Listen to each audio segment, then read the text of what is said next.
வணக்கம் நண்பர்களே. இன்று நாம் காணவிருக்கும் திருத்தலம் கார்த்திகை என்றதுமே நம் நினைவிற்கு வரும் திருவண்ணாமலை அருள்மிகு அருணாச்சலேஸ்வரர் திருக்கோவிலாகும். அண்ணாமலையார் கோவில் என்றும் அழைக்கப்படும் இத்தலமானது சிவபெருமானின் பஞ்சபூத தலங்களில் அக்னி தலம் என்னும் பெருமைக்குரியது.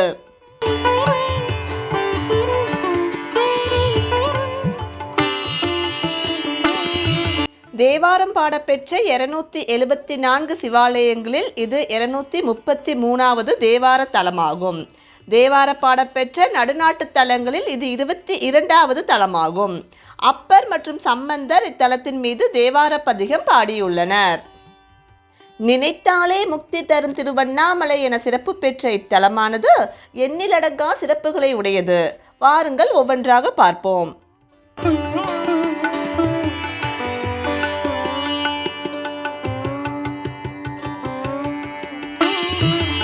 லிங்கமே மலையாக அமைந்த மலை.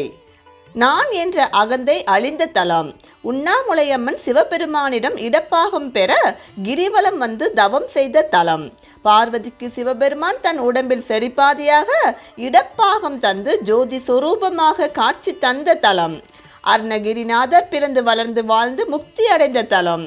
அருணகிரிநாதர் வாழ்க்கை வெறுப்புற்று தற்கொலை செய்து கொள்ள முயன்ற போது முருகனே வந்து காப்பாற்றி திருப்புகழ் பாட உத்தரவிட்ட தலம். எல்லா சிவத்தலத்திலும் மூலவர் பின்புறமுள்ள லிங்கோத்பவர் தோன்றிய தலம். 9 கோபுரம் 7 பிரகாரங்களுடன் 25 ஏக்கரில் அமைந்துள்ள மிகப்பெரிய தலம். தென்னிந்தியாவிலேயே 2வது உயரமான கோபுரம். கோபுரத்தின் உயரம் 217 அடி கொண்ட அற்புத அழகு கொண்ட தலம். தமிழகத்தின் திருப்பதி என்று போற்றப்படும் அளவிற்கு லட்சோப லட்சம் பக்தர்கள் தினந்தோறும் வந்து வழிபடும் அதி அற்புத சக்தி வாய்ந்த சிவத்தலம்.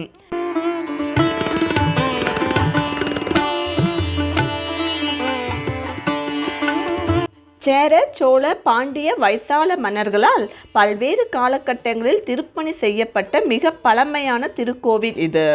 ஏராளமான சித்தர்கள் வாழ்ந்து தற்போதும் வாழ்ந்து கொண்டிருக்கும் சிறப்பு வாய்ந்த மலை. சேஷாத்ரி சுவாமிகள், ரமண மகரிஷி, விசிறி சாமியார் போன்ற எண்ணற்ற ஞானிகள் வாழ்ந்து முக்தியடைந்த தலம். இத்தலத்தில் மிகவும் பிரசித்தி பெற்றது கிரிவலம். அதன் சிறப்புகளை காணலாம்.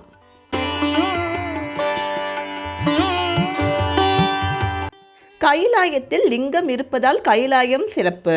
ஆனால் லிங்கமே மலையாக இருப்பதால் திருவண்ணாமலைக்கு சிறப்பு. இந்த மலைதான் இத்தலத்துக்கே மிக பெரும் புனிதமாக கருதப்படுகிறது. திருவண்ணாமலை கிரிவலம் என்பது புகழ் பெற்றது.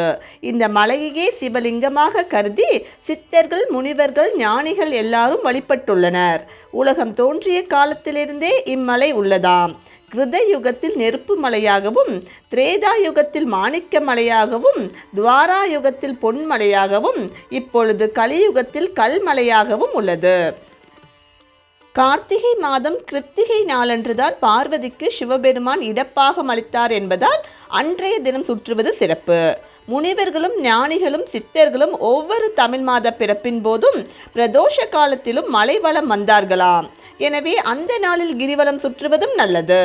சந்திரன் பௌர்ணமி அன்று பூமியில் சூரியனிடமிருந்து சக்திகளை அதிக அளவில் பெற்று பூர்ண நிலவாக சந்திரன் நிறைந்த உயிர் சக்திகளை தருகிறார். இதனால் பௌர்ணமி அன்று கிரிவலம் வருவது நல்லது. இந்த கோயில் அக்னி கோயில். அக்னிக்குரிய நாள் செவ்வாய்க்கிழமை. இந்த கோயிலில் செவ்வாய்க்கிழமை அன்று மட்டும் சிறப்பு பூஜைகள் நடக்கும். அன்றும் கிரிவலம் வரலாம். வாரத்தின் எந்த நாள் வலம் வந்தாலும் அதற்குரிய பலனை கொடுத்து நம் பிரச்சனைகள் எல்லாம் தீர்த்து வைக்கக்கூடிய அதி அற்புதம் வாய்ந்தது இந்த கிரிவலம்.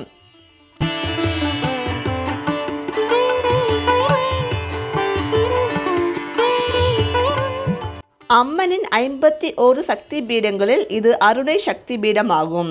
முருகப்பெருமானுக்கு 6 படை வீடுகள் இருப்பது நாம் அனைவருக்குமே தெரியும். இதேபோல் விநாயகருக்கும் 6 படை வீடுகள் இருக்கிறது. இத்தலத்தில் கிளி கோபுரத்தின் கீழ் இடது பக்கம் உள்ள அல்லல் போக்கும் விநாயகர் சன்னதி விநாயகரின் முதல் படை வீடாகும்.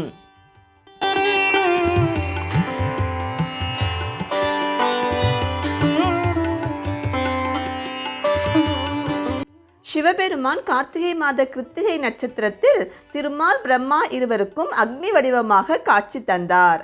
இந்நாளிலேயே தீபத் திருநாள் கொண்டாடப்படுகிறது. அன்று அதிகாலையில் அண்ணாமலையார் சன்னதியில் ஒரு தீபம் ஏற்றி அதன் மூலம் மேலும் 5 தீபங்கள் ஏற்றி பூஜிப்பர்.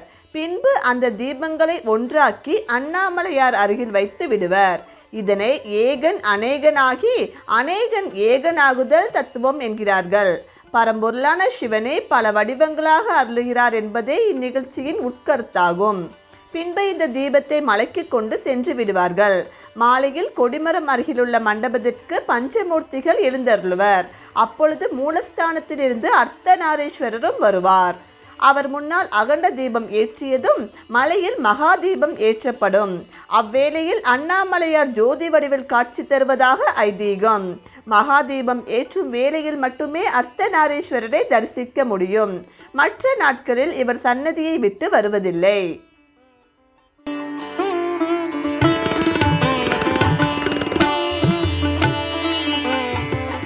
இம்மலைக்கு காந்த சக்தி இருப்பதாக புவியியல் வல்லுநர்களும் ஆராய்ந்து கூறியுள்ளனர். கிரிவலம் செல்லும் போது மலையை சுற்றி 14 கிலோமீட்டர்கள் பக்தர்கள் நடந்தே செல்ல வேண்டும். வாகனங்களில் செல்லக்கூடாது. கிரிவல பாதையில் 8 திசைகளுக்கும் ஒவ்வொரு லிங்கம் இருக்கும். இந்திரலிங்கம், அக்னிலிங்கம், யமலிங்கம், நிருதிலிங்கம், வருணலிங்கம், வாயுலிங்கம், குபேரலிங்கம், ஈசானலிங்கம் ஆகியவற்றை வணங்கி செல்ல வேண்டும். மலையை ஒட்டிய பக்கம் செல்லாது இடது பக்கமாக செல்ல வேண்டும். நம்மோடு சித்தர்களும் நடந்து வருவார்களாம். அவர்கள்தான் நம் மனதில் நினைத்ததை இறைவனிடம் கொண்டு சேர்ப்பார்களாம். பேசிக்கொண்டு செல்லக்கூடாது. இறைவனை நினைத்தபடியே அண்ணாமலைக்கு அரோகரா என்று மனதில் நினைத்தபடியே நடக்க வேண்டும். சந்தர்ப்பம் கிடைக்கும் போதெல்லாம் மலையை பார்த்து கைகூப்பி வணங்க வேண்டும். வணங்கிவிட்டு வேறு திசை பார்க்காது வானத்து நிலவை ஒரு தரம் பார்த்தல் அவசியம். இம்மலையை ஒவ்வொரு மாதமும் பௌர்ணமி நாளில் பல லட்சம் பக்தர்கள் கிரிவலம் செய்கின்றனர். தமிழகம் முழுவதும் வெளி மாநிலங்களிலிருந்தும் வெளிநாட்டிலிருந்தும் கூட வந்து கிரிவலம் செய்கின்றனர்.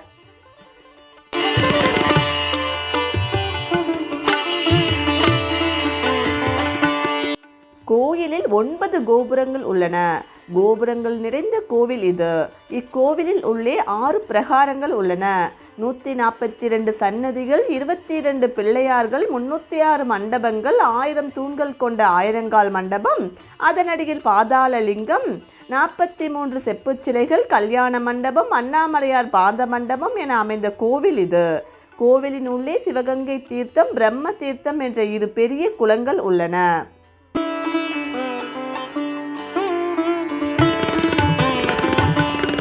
திருவண்ணாமலை அருணாச்சலேஸ்வரர் ஆலயத்தின் மொத்த கட்டமைப்பும் கட்டி முடிக்க சுமார் 1000 ஆண்டுகள் ஆகியிருப்பது கல்வெட்டுக்கள் மூலம் உறுதிப்படுத்தப்பட்டுள்ளது. 1000 ஆண்டுகளாக கட்டப்பட்ட ஆலயம். கல்வெட்டுகள் கடந்த காலத்தை காட்டும் கண்ணாடி. திருவண்ணாமலை அருணாச்சலேஸ்வரர் ஆலயத்தில் நூற்றுக்கணக்கான கல்வெட்டுகள் உள்ளன. தமிழ், சமஸ்கிருதம், கன்னடம் ஆகிய மொழிகளில் இந்த கல்வெட்டுக்கள் உள்ளன. இந்த கல்வெட்டுக்கள் ஒவ்வொன்றும் ஒவ்வொரு கதை சொல்வதாக உள்ளது. திருவண்ணாமலை ஆலயத்தின் சிறப்புகள், ரகசியங்களில் பெரும்பாலானவை இந்த கல்வெட்டுகளில் இருந்துதான் வெளி உலகுக்கு தெரிய வந்தன. அது மட்டுமல்ல, திருவண்ணாமலை ஆலயம் சுமார் 1000 ஆண்டுகளாக கட்டப்பட்ட ஒன்று என்ற தகவலும் கல்வெட்டுகள் மூலம்தான் நமக்கு தெரிய வந்துள்ளது. இத்தனைக்கும் அங்குள்ள பல 100 கல்வெட்டுகளில் 119 கல்வெட்டுகள் தான் இதுவரை ஆராயப்பட்டுள்ளன. மொத்த கல்வெட்டுகளையும் ஆய்வு செய்தால் ஆச்சரியமூட்டும் மேலும் ஏராளமான தகவல்கள், ரகசியங்கள் வெளிவர வாய்ப்புள்ளது. பல்லவர் காலத்து சாசனங்கள் எதுவும் கிடைக்கவில்லை. அவையும் கிடைத்திருந்தால் அண்ணாமலையார் ஆலயத்தின் பழமை சிறப்புகள் நமக்கு மேலும் அதிக அளவில் துல்லியமாக கிடைத்திருக்கும். இதுவரை ஆராயப்பட்ட 119 கல்வெட்டுகளில் இருந்து திருவண்ணாமலை ஆலயம் முதலில் எப்படி தோன்றியது, எப்படி வளர்ச்சி பெற்றது, யார் யாரெல்லாம் கோவிலை கட்டினார்கள் என்ற உண்மை ஆதாரபூர்வமாக நமக்கு கிடைத்துள்ளது.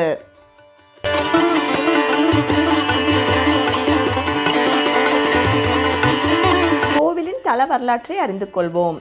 விஷ்ணுவுக்கும் பிரம்மாவிற்கும் தங்களில் யார் பெரியவர் என்ற போட்டி ஏற்பட்டது.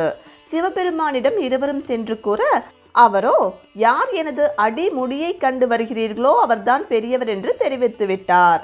ஜோதி பிளம்பாக சிவபெருமான் காட்சி தந்தார். அந்த ஜோதியே நெருப்பு மலையாக மாறியது.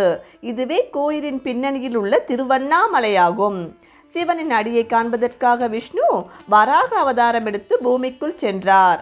அது போய்கொண்டே இருந்தது. திரும்பி வந்து முடியவில்லை என்று சிவபெருமானிடம் ஒப்புக்கொண்டார். அடுத்ததாக பிரம்மா அன்னப்பறவை உருவெடுத்து சிவபெருமானின் முடியை கண்டு வர கிளம்பி போனார்.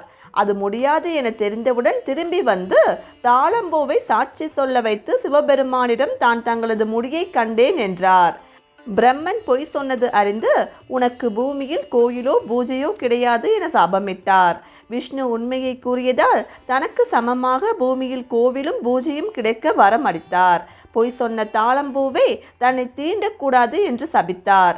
அதனால்தான் என்றும் சிவத்தலங்களில் எதிலுமே தாளம்பூ மட்டும் படைக்கவே மாட்டார்கள். அத்துடன் மற்றொரு வரலாறும் இத்தலத்திற்கு உண்டு. பிருங்கி முனிவர் சக்தியை வணங்காமல் சிவனை மட்டுமே வணங்கி வந்தார். அவருக்கு சிவமும் சக்தியும் ஒன்று என்பதை உணர்த்துவதற்காக சிவன் அம்பிகையை பிரிவது போல ஒரு லீலை நிகழ்த்தினார். அம்பிகை இத்தலத்தில் அவருடன் மீண்டும் இணைய தவம் இருந்தார். அவருக்கு காட்சி தந்த சிவபெருமான் தனது இடது பாகத்தில் ஏற்று அர்த்த நாரீஸ்வரராக காட்சி கொடுத்தார். பிருங்கி முனிவர் உண்மையை உணர்ந்தார்.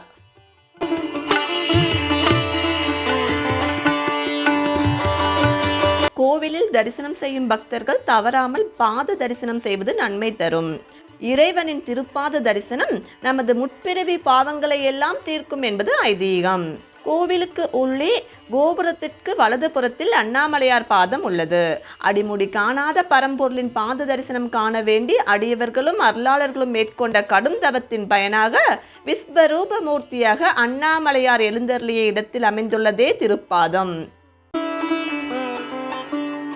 கோவிலின் கிரிவலப்பாதை 14 கிலோமீட்டர் நீண்டு கொண்டே செல்வது போலவே இத்தலத்தின் சிறப்புகளும் வரலாற்று தொன்மையும் நீண்டு கொண்டே செல்கிறது. அப்படி பார்க்கையில் ஒரு 1/2 கிலோமீட்டர் தூரத்தை மட்டும்தான் நான் கடந்துள்ளோம். 1/2 கிலோமீட்டர் தூரமாவது வந்துள்ளோமா என்றும் தெரியவில்லை. எனவே வாய்ப்பு கிடைக்கும் பொழுது தவறாது ஒரு முறையேனும் இத்தலத்திற்கு சென்று கிரிவலமும் சென்று இறைவன் அருளால் வளமுடன் வாழுங்கள்.